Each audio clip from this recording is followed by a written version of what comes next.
Ons praat hierdie week oor dankbaarheid en oor blydskap. Ware blydskap omdat jy reg is met God. Ware blydskap is nie iets wat van buite af kom nie. Dis nie afhanklik van hoeveel geld jy het of watter status jy het in jou gemeenskap nie. En of alles in jou lewe perfek verloop nie.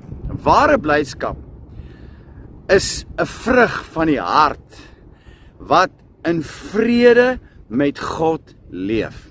Dit kom wanneer jy weet jy is vergewe deur die Here, jy's aanvaar deur die Here, omhels deur hom en geliefd deur die skepper van die heelal, die een wat alles gemaak het.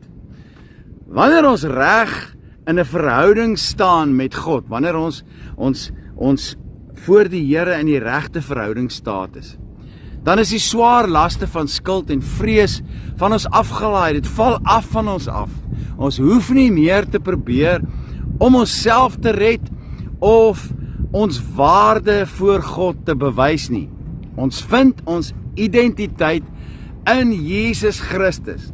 En dit bring 'n rus in jou hart en in jou siel wat geen mens, omstandigheid of geld vir jou kan koop nie. En daar is ook niks wat hierdie vrede kan wegneem nie, selfs nie eens die vrees vir die dood nie.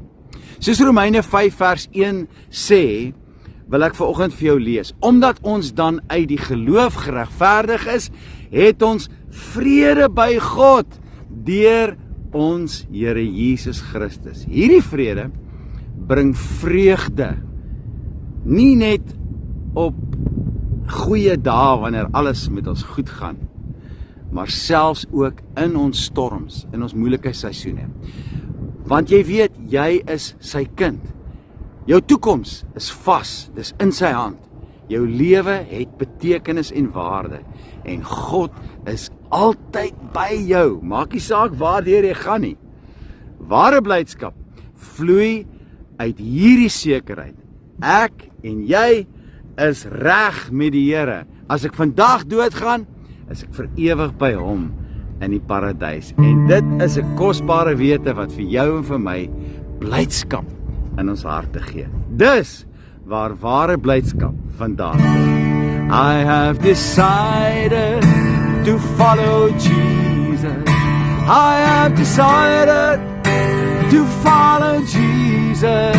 I have decided to follow Jesus. No turning back.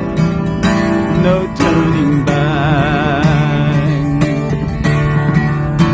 The cross before me, the world behind me. The cross before me, the world behind me. The cross before me, the world behind me. No turning back, no turning back, no turning back, no turning back.